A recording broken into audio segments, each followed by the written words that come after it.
소리 잘 들리시죠? 예. 예.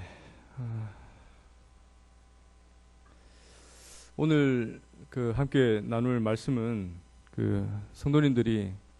성도님들이라면 다 아시는 내용입니다.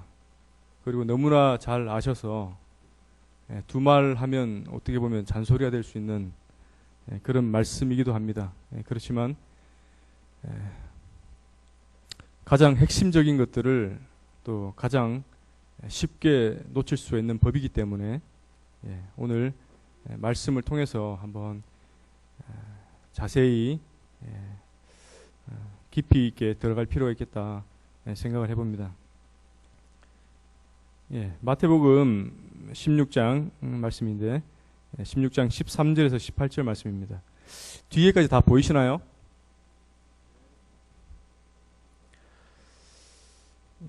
그 말씀을 16장 13절에서 18절 말씀 한 목소리로 한번 같이 읽어보도록 하겠습니다. 시작.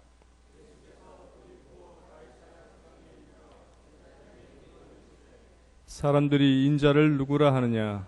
이르되 더러는 세례 요한, 더러는 엘리야, 어떤 이는 예레미야나 선지자 중에 하나라 하나이다. 이르시되 너희는 나를 누구라 하느냐? 시몬 베드로가 대답하여 이르되 주는 그리스도시요 살아계신 하나님의 아들이시니이다. 바요나 시몬아, 내가 복이 있도다. 이를 내게 알게 하니는 혈육이 아니요 하늘에 계신 내 아버지시니라. 또 내가 네게 이르노니 너는 베드로라. 내가 이 반석 위에 내 교회를 세우리니 음부의 권세가 이기지 못하리라. 이 말씀은 이 공간복음이라 하는 마태, 마가, 누가 세 군데에 동일하게 기록되어 있습니다. 베드로의 신앙 고백이라고도 하는 아주 유명한 말씀인데 우리가 아까 읽었던 마태복음 16장 말씀과 그 다음에 마가복음 8장에 있는데 마가복음 8장에는 또 물어 이르시되 너희는 나를 누구라 하느냐? 베드로가 대답하여 이르되 주는 그리스도 신이이다 하매 이렇게 되어 있습니다. 그리고 누가복음 9장에는 예수께서 이르시되 너희는 나를 누구라 하느냐 하니까 역시 베드로가 대답하여 이르되 하나님의 그리스도 신이다 하니 이렇게 되어 있습니다. 둘 다 이 세 구절 다 동일하게 그리스도시다고 고백을 합니다. 베드로가 고백을 하는 내용이 나옵니다. 그 중에서 특별히 이 마가복음은 마가복음의 구조상 독특한 구조를 가지고 있는데 1장부터 7장까지는 여러 의문점들이 나와요. 도대체 누구신가? 도대체 이분은 누구신가? 이 사람은 누구이기에 또는 어찌하여 이런 구절들이 많습니다. 그래서 마가복음 1장부터 7장까지는 예수님이 과연 누구신가에 대한 의문점들로 구성이 되어 있습니다. 그리고 8장에서 드디어 예수님은 그리스도시다라는 고백이 나오게 됩니다. 그러면서 전환점이 일어나고 그 뒤 예수님의 일주일간의 사역이 이제 사역으로 모든 것들을 마치게 되는 구조로 되어 있습니다. 마가복음 1장부터 이렇게 보시면 과연 예수님이 누구신가에 대한 의문점들이 뭐였냐를 보게 되면 맨 처음에 가버나움 회당에서 예수님이 더러운 귀신을 쫓아내신 적이 있습니다. 그때 사람들이 웅성거립니다. 누구기에 귀신을 쫓아내는가? 의문점을 가지게 됩니다. 도대체 누구기에? 혹시 바알세불의 왕인가? 의문을 가지게 됩니다. 두 번째로 2장에서 중풍병자를 고치게 되는데 특별히 예수님이 중풍병자에게 말씀하십니다. 그 지붕을 뜯어서 친구들 4명이서 이제 내린 중풍병자 아시죠? 그 중풍병자에게 내 죄사함을 받았다 이렇게 예수님이 말씀하십니다. 그러면서 이 바리새인들과 여러 그 광경을 지켜보는 사람들이 도대체 누구이기에 이 죄를 사하는가? 도대체 누구시기에 죄를 사한다고 말하는가? 이거 신성모독 아닌가? 라고 이제 의문을 품게 됩니다. 또 2장 16절에 보면 예수님이 그 고관들과 여러 율법사들과 높은 사람들과 식사를 하면 그나마 좀 봐줄 만한데 항상 예수님은 죄인과 세리들과 함께 식사를 하셨습니다. 그래서 또 그것을 지켜보는 바리새인들과 서기관들이 도대체 누구이기에 세리와 죄인들과 친구를 하는가, 함께 식사를 하는가, 이렇게 의문을 품게 됩니다. 2장 18절에서는 바리새인들과 또 요한의 제자들이 금식을 하고 있습니다. 그래서 금식하고 있는데 예수님의 제자들만 예수님과 함께 금식을 하지 않는 거예요. 그러니까 또 궁금해합니다. 금식을 안 하니까 또 누구이기에 그의 제자들은 금식하지 않는가, 또 의문을 갖습니다.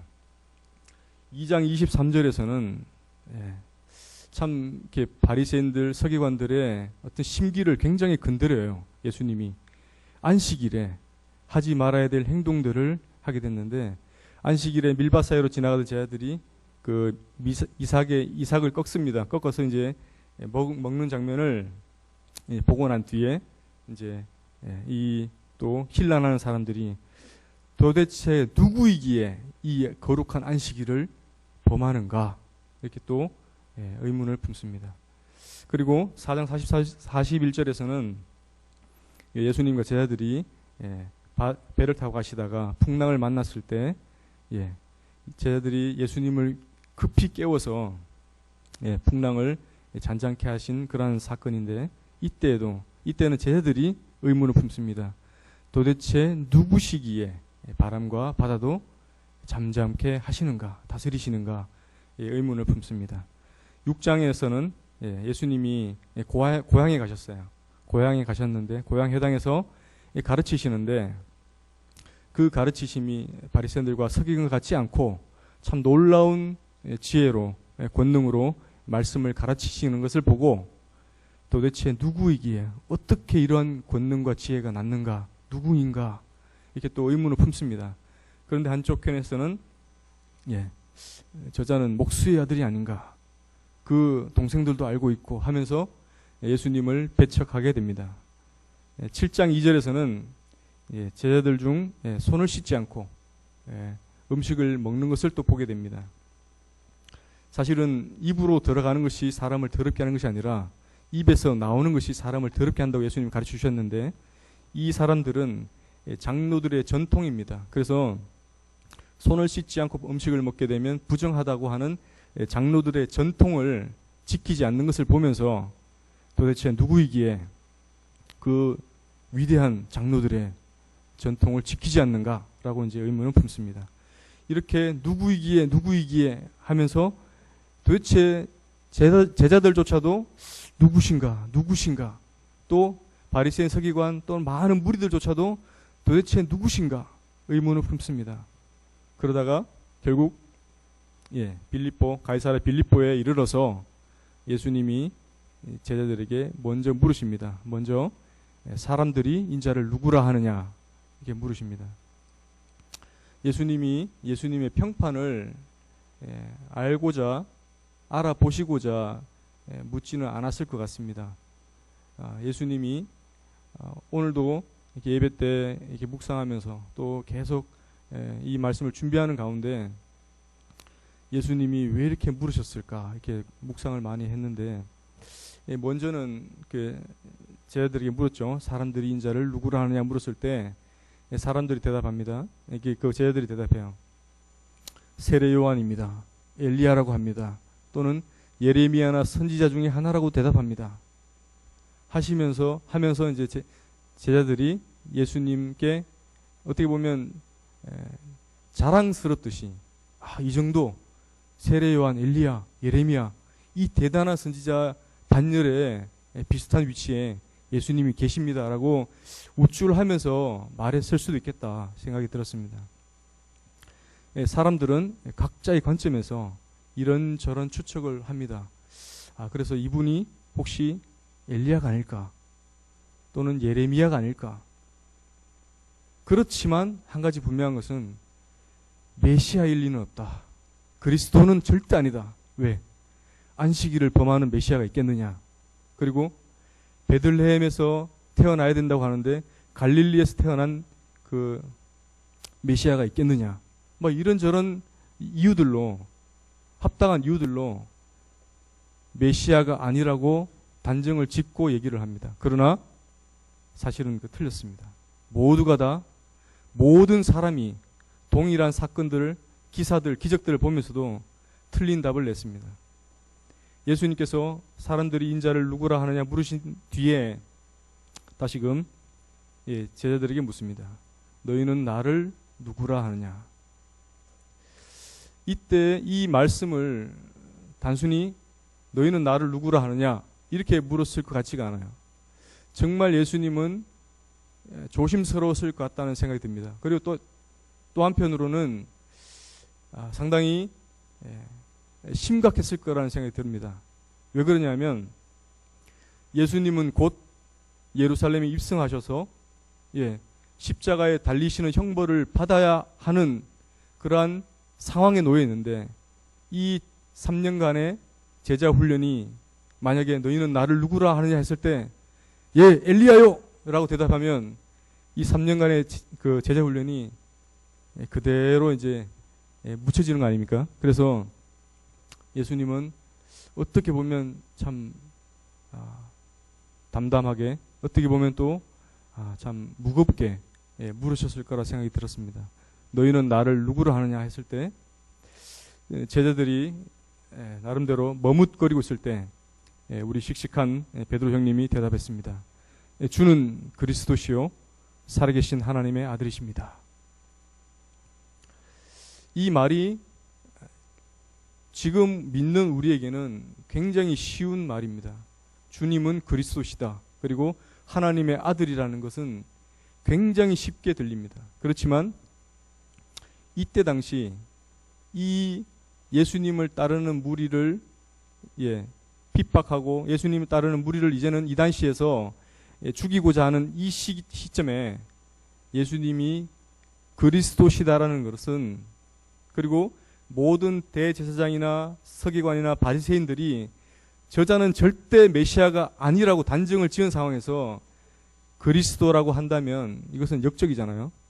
정말 어떻게 보면 죽음을 각오하고 내뱉어야 될 고백인 것입니다. 주는 그리스도시요 살아계신 하나님의 아들이십니다.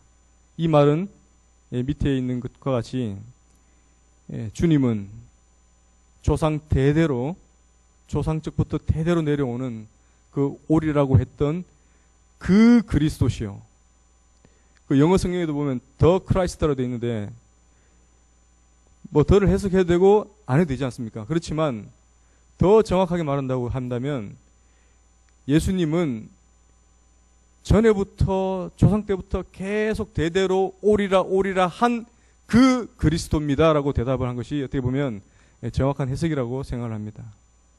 그리고 또한 살아계신 하나님의 아들이십니다 라고 말했는데 이 말은 곧 하나님이시라는 겁니다.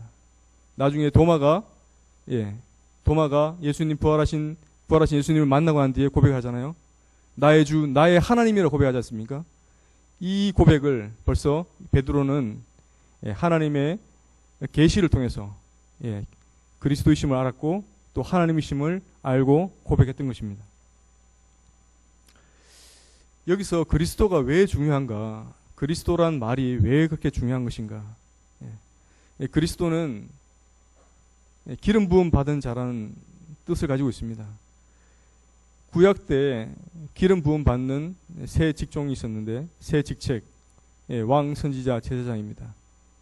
이 분들에게 기름을 부어서 왕의 직무를 하게 하고 선지자에게 기름을 부어서 선지자의 직무를 감당하게 합니다. 그리고 제사장들을 기름을 부어서 성별되게 하여서 거룩한 일에 쓰임 받도록 하게 됩니다. 그래서 왕, 선지자, 제사장들에게 특정 임무를 수행할 수 있도록 기름을 붓는데 단순히 기름을 붓는 행위로 끝나는 것이 아니라 이 기원이, 이 권위가 어디로부터냐 하면 바로 하나님으로부터 부여된 권리라는 것을 보여주는 의식인 것입니다.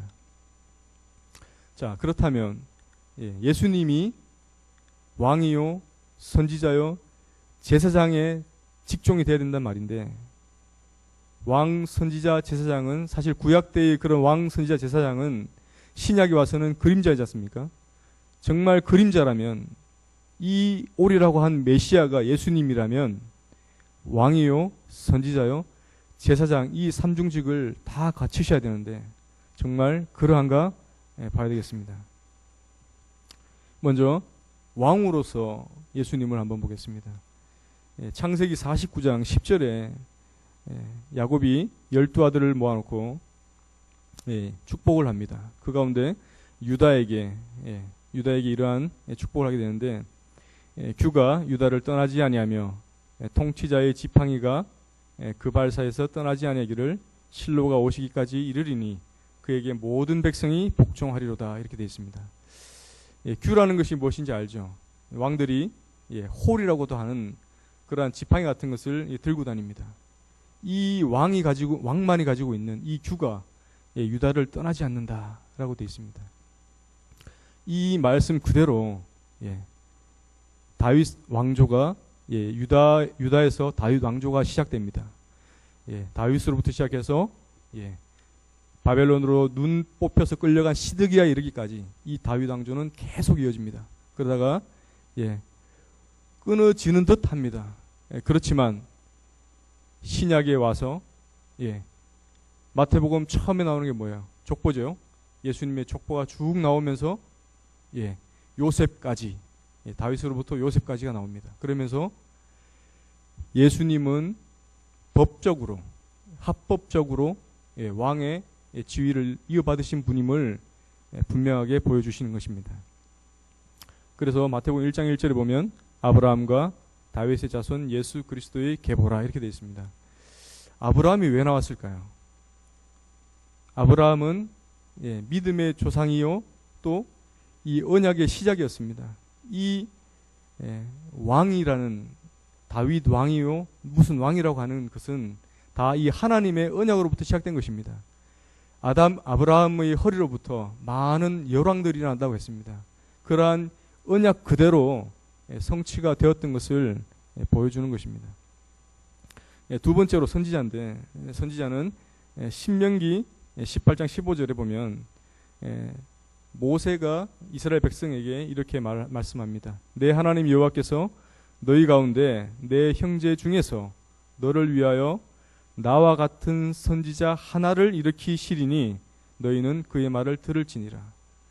많은 이때 당시 이 백성들이 이 말씀을 들었을 때는 누군가 모세와 비슷한 분이 우리의 지도자로 나겠구나라고 생각했을 수도 있습니다. 그렇지만 분명한 것은 이 모세는 선지자였잖아요. 하나님의 말씀을 대언하는 자잖아요.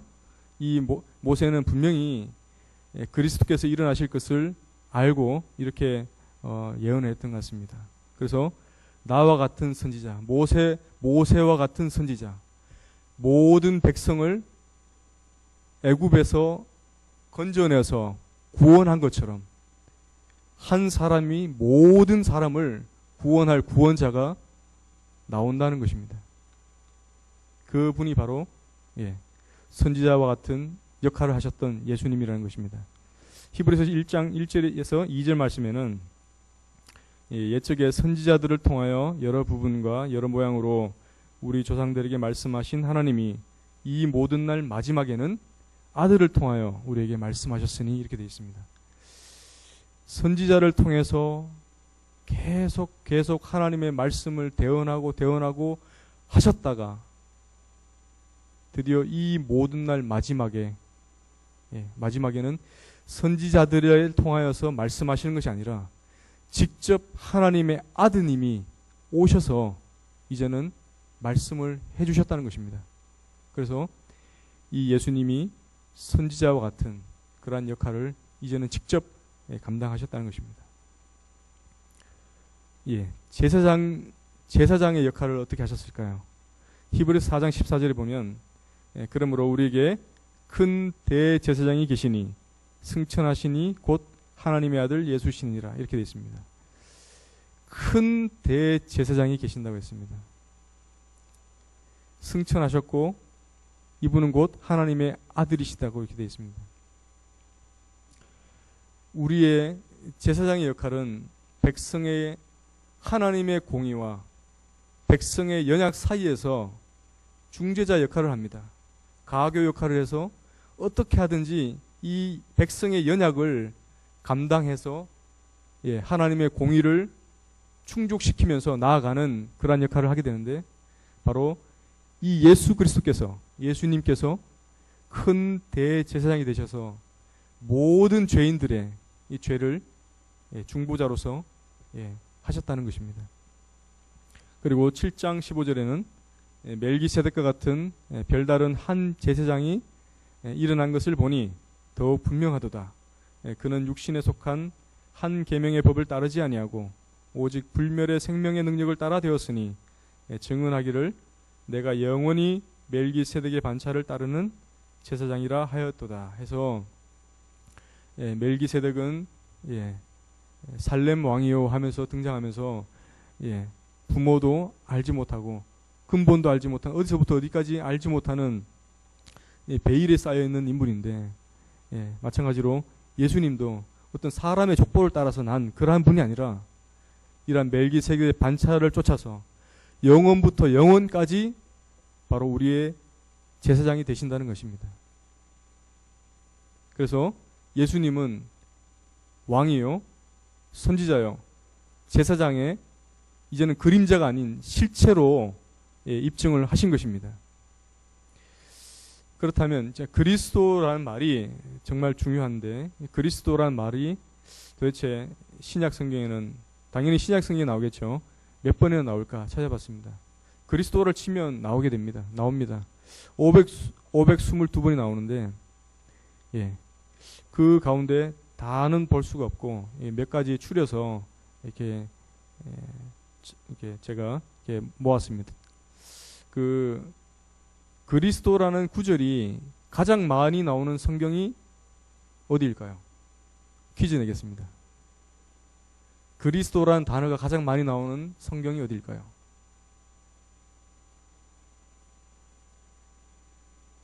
주일학생들 손 들고 한번. 로마서입니다. 로마서에 제가 정확한 개수를 지금 까먹었는데 한 60몇 번 나오는 것 같아요. 로마서가 어떻게 보면 복음의 정수라고 하지 않습니까? 복음을 아주 예리하면서도 정확하게 풀어낸 그러한 책인데, 이 복음의 정수인 로마서에 이 그리스도라는 단어가 제일 많다는 것입니다. 그만큼 그리스도라는 단어가, 그리스도라는 뜻이 중요하다는 것입니다. 얼만큼 중요한지를 한번 보겠습니다.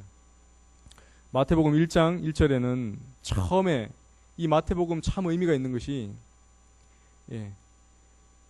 구약과 신약의 이 단절된, 몇백 년간 단절된 이 단절을 끊고 드디어 연결되어지는 그러한 책입니다. 그래서 가장 어떻게 보면 이렇게 의미가 있는 부분이 바로 이것인데, 제일 처음에 마태복음 1장 1절에 바로 아브라함과 다윗의 자손 예수 그리스도의 계보라 해서 예수님의 족보를 쭉 설명합니다. 그래서 끊어졌던 구약의 왕권이 신약에 와서 예수님으로 다시금 연결되는 것을 보여주는 것입니다. 마가복음 1장 1절에는 하나님의 아들 예수 그리스도의 복음의 시작이라 이렇게 되어 있습니다. 하나님의 아들 예수 그리스도, 하나님의 아들 예수 그리스도의 복음, 그 복음의 시작이라는 것을 1장 1절에 정확하게 명시하고 있습니다. 누가복음 2장 11절에는 오늘 다윗의 동네에 너희를 위하여 구주가 나셨으니 곧 그리스도 주시니라 해서 이 예수님이 구주가 되시고 곧 누구냐? 그리스도 주시라고 선포하고 있습니다. 요한복음 7장 31절에는 무리 중에 많은 사람이 예수를 믿고 말하되 그리스도께서 오실지라도 그 행하실 표적이 이 사람이 행한 것보다 더 많으랴 하니 이렇게 되어 있습니다. 이 말은 예수님이 많은 병자들을 고치고 많은 하나님의 말씀들을 가르치시고 천국의 복음을 가르치시고 하는 것들을 본 사람들이 고백하는 겁니다. 진짜 그리스도가 온다고 해도 이 예수란 분만큼 하실까? 이 말은 뭡니까? 예, 할 수 없다는 얘기입니다. 아무리 그리스도의 할아버지가 와도 이 예수님만큼 하실 수 없다는 것입니다. 예수님 바로 그리스도시기 때문에 그런 것입니다. 요한복음 17장 3절에는 우리가 다 알고 있는 중요한 말씀이죠. 영생은 곧 유일하신 하나님과 그가 보내신 자 예수 그리스도를 아는 것입니다. 이렇게 고백했습니다.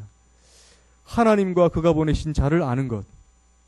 그 하나님이 보내신 자가 보내신 분이 바로 어느 누구도 아닌 유일하신 예수 그리스도시라는 겁니다. 여기서 예수님을 알면 구원받는가요? 라는 의문을 품을 수 있습니다. 그러나 아는 것이란 말은 원어상으로 기노스코로 되어 있습니다. 내가 체험적으로 내가 경험해서 아는 알민 것입니다. 내가 예수님을 만난 겁니다.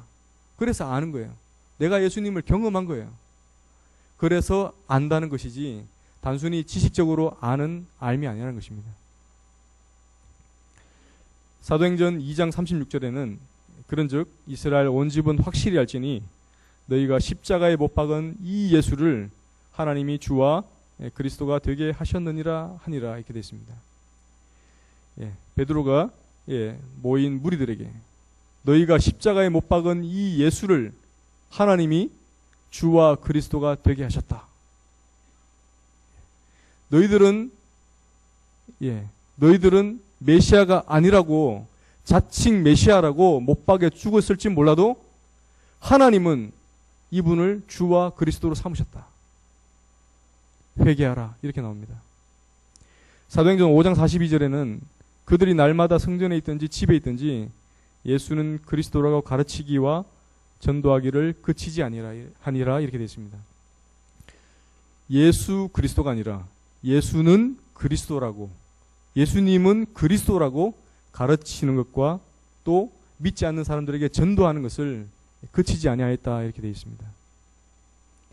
예수님은 그리스도이심을 가르쳤습니다. 9장 22절에는 더욱 놀라운 일이 생겼습니다. 그렇게 혈기등등하던 이 사울이 드디어 예수님을 만나고 예수를 그리스도라 증언했습니다. 사울은 더 힘을 더 얻어 예수를 그리스도라 증언하여 다메섹에 사는 유대인들을 당혹하게 하니라. 당혹할 수밖에 없죠. 한때는 같은 편이었는데 이제는 적이 되어서 예수를 믿는 자를 잡아 죽여야 된다고 한 사람이 이제는 예수를 믿어야 된다고 하니까 얼마나 당혹스럽겠습니까? 예수를 그리스도라고 증언했습니다. 사도행전 17장 3절에는 뜻을 풀어 그리스도가 해를 받고 죽은 자 가운데서 다시 살아나야 할 것을 증언하고 이르되 내가 너에게 전하는 이 예수가 곧 그리스도다. 너희들이 기다리고 기다렸던 그 메시아가 바로 이 예수님이시다. 이렇게 전하고 있습니다. 행전 18장 5절에는 또 바울이 하나님의 말씀에 붙잡혀 유대인들에게 예수는 그리스도라 밝히 증언하니 이렇게 되어 있습니다. 예수는 그리스도.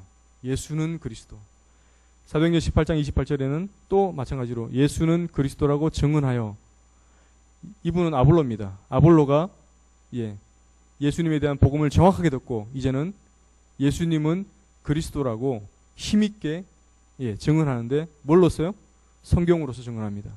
성경에 나와 있는 구절들 가지고 이 구절이 전부 다 이 예수님에 관한 것이다.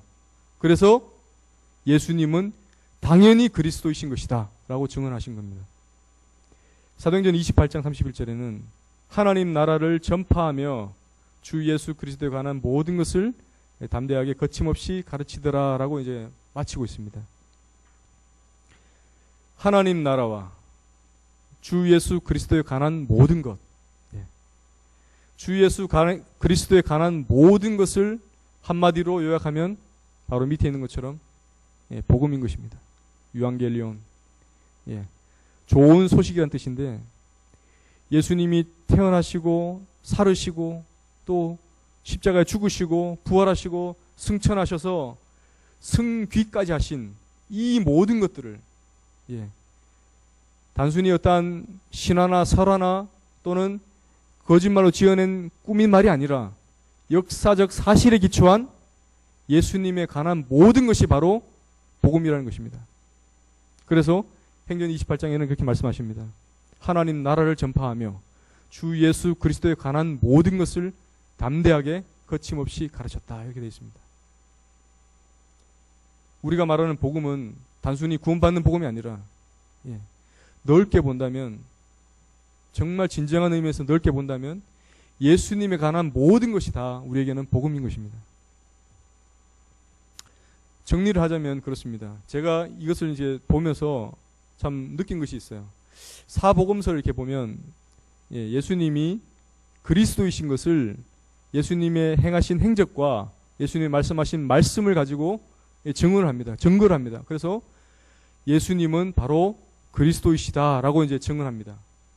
사도행전을 보면 이 예수님이 그리스도이심을 증언하고 가르쳤다고 되어 있습니다. 예수님이 그리스도이심을, 당연히 그리스도가 되어야 되심을 증언하고 가르치셨습니다. 사도들이.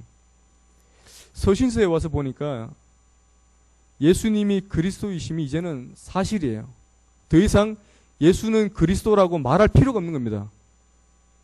당연히 이제는 입증이 된 것입니다. 예수님이 그리스도라는 것을 너무나 많은 사람들이 알아요. 이제는 예수님은 그리스도이신 것을. 그래서 그리스도 또는 예수 또는 예수 그리스도 이렇게 혼용됩니다. 이 말은 다 예수 하면 당연히 그리스도고 그리스도 하면 당연히 예수인 것입니다. 이제는 이 단어가 고유명사화 된 것을 보았습니다. 이 예수님은 그리스도시다. 우리가 복음을 들을 때 예수 그리스도로 받고 복음을 들었습니다. 그래서 구원을 받았습니다. 그렇게 받는 복음이 복음 맞습니다. 예수님을 그리스도심을 더 깊이 알면 알수록 이 복음의 깊이와 또 넓이와 이 능력은 더 넓어지실 겁니다. 정말 그리스도가 어떤 분이신가, 무슨 일을 하셨는가, 나에게 어떠한 의미인가, 유대인들에겐 도대체 어떠한 의미였길래 이 그리스도를 그렇게 기다렸는가 묵상하시고 알아보시고 하시면 더 유익이 될 것입니다. 익투스라는 물고기 그림인데 로마 초기에 이 그리스도인들이 이 표식을 통해서 집회 장소를 정하고 또 그리스도인임을 말할 수가 없으니까 이제 알린 표식입니다. 한 사람이 발로 이제 이렇게 그리면, 물고기 반틈을 그리면 나머지 한 사람이 또 발로 이렇게 반틈을 그려서 나는 그리스도인이라는 것을 이렇게 알리고 어디서 모이는지를 이제 암암리에 모이게 되는 것이 이제 그런 표였는데, 이 익투스도 이렇게 보면 이에수스, 크리스토스, 데오스, 휘오스,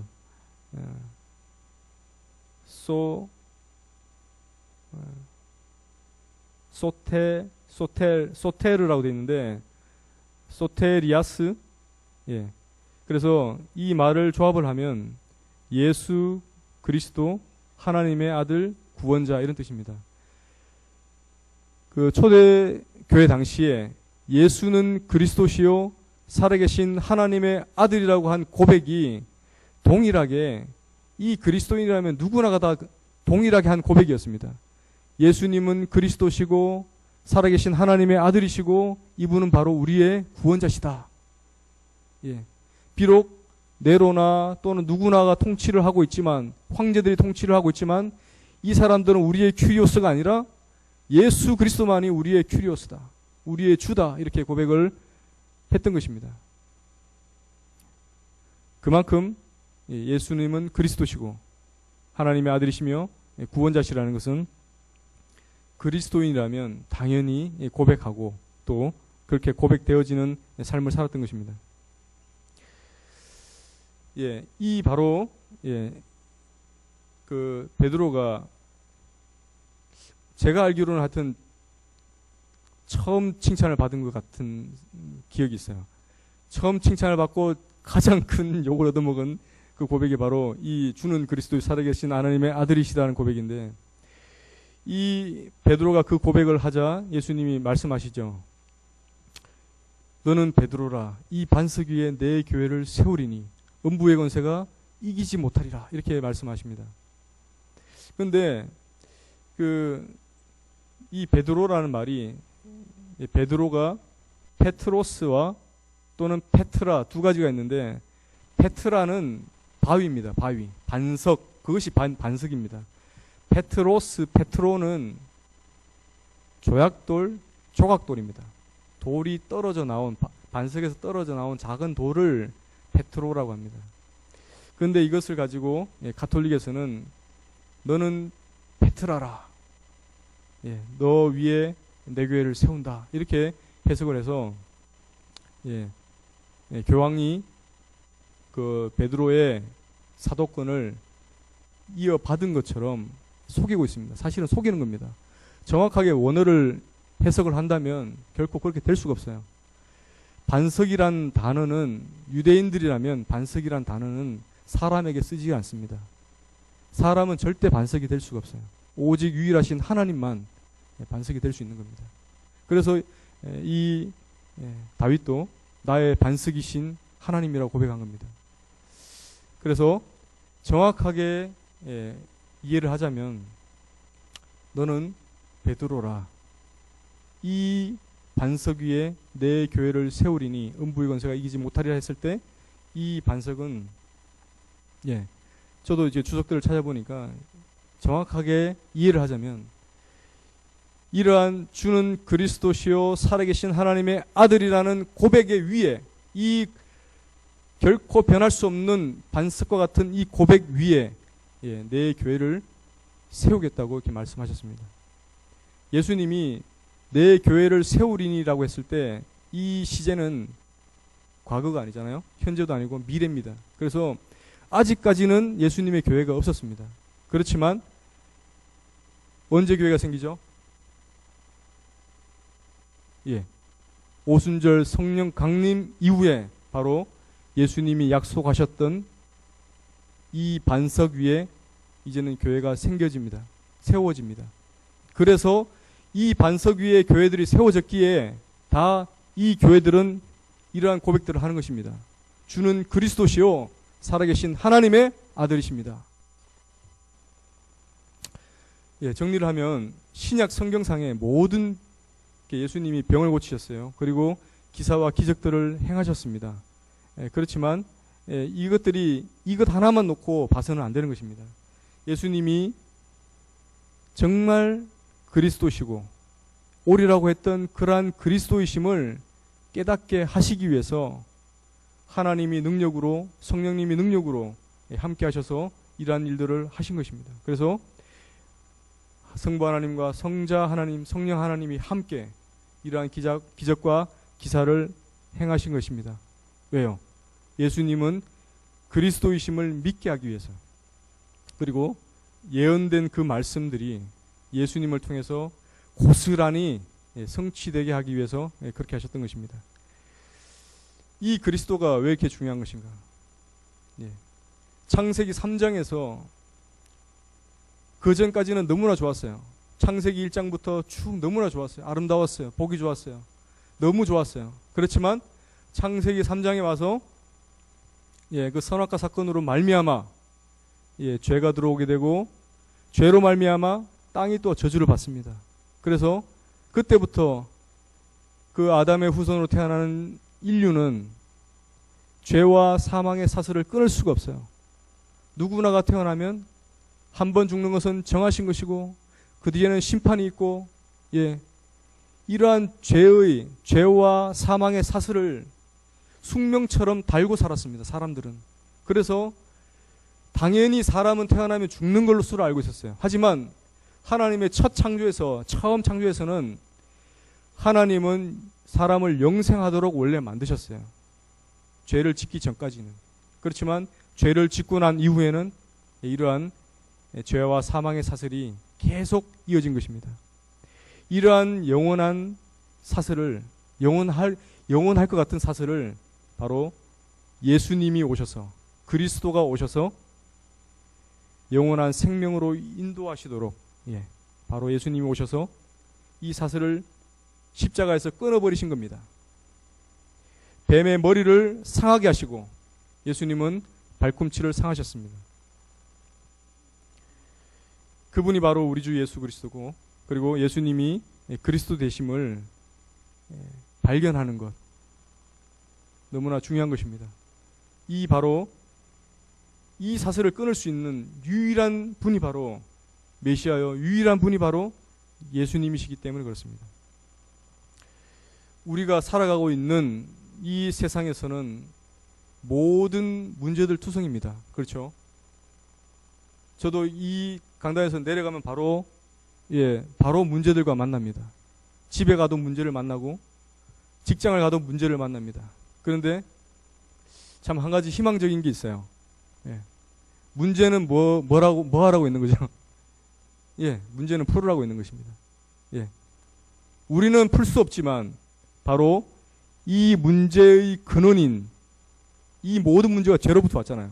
이 죄의 근본을 잘라버리신 예수님께 나아가기만 하면 해결받을 수 있는 길이 열린다는 것입니다. 어떻게 해결받는지는 다 다르겠죠. 그렇지만 성도라고 한다면, 그리스도인이라고 한다면 이 문제를 가지고, 어떠한 문제든지 이 문제를 가지고 예수님께 나아갈 수 있는, 모든 문제의 해결자에게 나아갈 수 있는 그러한 자격과 특권을 가지고 있다는 것입니다. 담대히 보좌 앞으로 나아갈 수 있는 특권과 권리가 저와 성도님들에게 있는 것입니다. 마지막으로 말씀 한 구절 보고 정리를 하겠습니다. 히브리서 4장 16절 말씀인데, 그러므로 우리는 긍휼하심을 받고 때를 따라 돕는 은혜를 얻기 위하여 은혜의 보좌 앞에 담대히 나아갈 것이니라. 우리가 긍휼을 받을 수 있는 이유는, 그 앞구절에는 뭐라고 되어 있냐면 예수님이 인생살이를 경험하셨던 것입니다.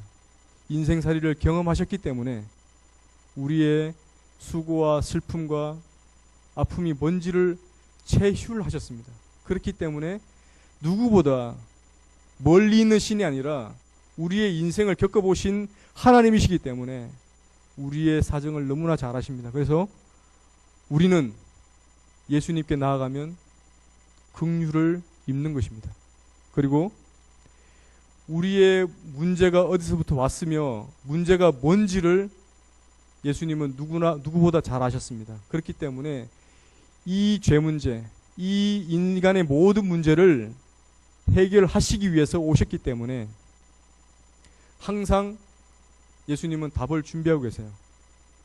예수님은 해결자시기 때문에 저는 그렇게 믿습니다. 비록 지금은 안 이루어지고 지금은 안 되는 것처럼 보일지라도 저는 그렇게 믿습니다. 되리라고 믿습니다. 왜요? 때를 따라 돕는 은혜를 주시기 때문에 그렇습니다.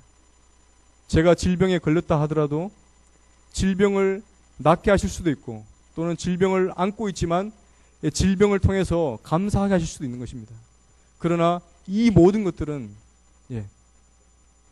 얼마든지 질병이든 또는 직장의 문제든 또는 개인적인 문제든 무엇이든지 구별하지 않고 주님께 가지고 나아갈 수 있다는 것입니다. 바로 그 은혜의 보좌에 주님이 앉아 계시고 지금도 여전히 우리가 나아올 것을 기다리고 계시기 때문입니다. 어떤 분이 그러셨어요. 요즘 천사들은 참 실직자가 많대요. 저도 제 천사도 그런 것 같습니다. 제가 기도를 잘 안 하니까 오늘도 그 주일학교에서 야곱의 꿈에 대해서 얘기를 했는데, 야곱이 꿈에서 베델에서 사닥다리를 보았잖아요. 천사들이 오르락 내리락 하는 것을 보았는데 정말 내가 기도하지 않는다면 이 천사들이 어찌할 바를 모르는 거예요. 어디 가지? 내가 뭘 하지? 이 천사들은 기도의 응답을 위해서 존재하는 것들인데 기도하지 않는다면, 은혜의 보좌 앞에 나가지 않는다면, 이 천사들을, 안 그래도 청년 실업이 많은 이 시대에 천사들마저 실업자로 만드는 것입니다.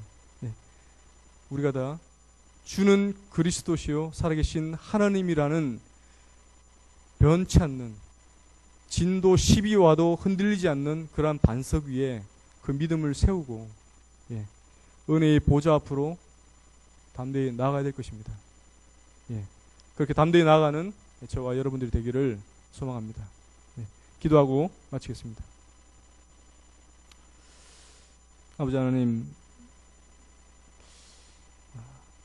참 인간이 스스로 해결할 수 없는 이 죄의 문제와 이 영원한 참 숙제와도 같았던 것을 예수님께서 이 구질구질한 인간 세상에 오셔서 뒷글을 밟으시고 또 여러 조롱과 수모를 당하시고 십자가에서 온갖 조롱과 수치와 또 고통을 당하시면서까지 참 우리를 참 구해주신 그 은혜에 참 감사를 드립니다.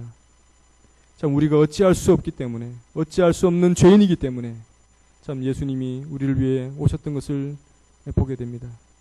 참 예수님의 그리스도 되심과 그 오리라고 했던 그 메시아가 바로 예수님이심을 이 시간 다시 한번 고백하며 변치 않는 이 믿음 가운데 또 한 주간을 살아내기를 원합니다. 우리에게 많은 문제들이 있지만은 이 문제들조차도 문제의 근원을 해결하신 주님께 나아갈 수 있다는 그러한 희망을 또 믿고 감사를 드립니다. 은혜의 보좌 앞에 담대히 나가기를 소망합니다. 감사하고 주 예수 그리스도 이름으로 기도를 드립니다. 아멘.